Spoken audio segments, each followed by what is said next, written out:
মাত্র 4 মিনিট। হ্যাঁ, 4 মিনিটেই সোল্ড আউট এশিয়ান কাপ বাছাই বাংলাদেশ ভারত ম্যাচের টিকিট। তবে দেশের বিভিন্ন জায়গায় বড় পর্দায় খেলা দেখার সুযোগ বাড়িয়ে রেখেছে বাফুফে। এদিকে ফ্লাইট জটিলতায় সকালের পরিবর্তে বিকেলে দেশে ফিরেছেন হামজা চৌধুরী। ফ্লাইট মিস করে সকালের পরিবর্তে বিকেলে ঢাকা এসেছেন হামজা চৌধুরী। দেশের ফুটবলের এই মেগাস্টার যখন বিমানে, তখনই শেষ বাংলাদেশ ভারত ম্যাচের টিকিট। আমার খুব খুশি লাগতেছে যে আমি দেখা ফেরত পাইছি। বড় গেম হইব ইন্ডিয়ার সঙ্গে ইনশাল্লাহ।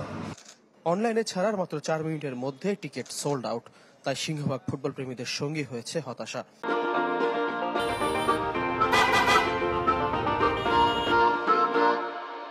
প্রথম 4 মিনিটে কিন্তু টিকিট সব বুক হয়ে গেছিল। যারা লগ ইন করে ক্লিক করে যে 4টা টিকিট বা 2টা টিকিট করে ওটা দেখেছি, 4 মিনিটে কিন্তু সব টিকিট অলরেডি বুক হয়ে গেছিল।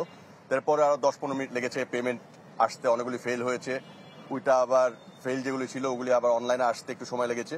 বাট উইথিন 20 মিনিট থেকে 22 মিনিটের ভিতরে আমরা আলহামদুলিল্লাহ সব গ্যালারি টিকিট সোল্ড আউট করেছি।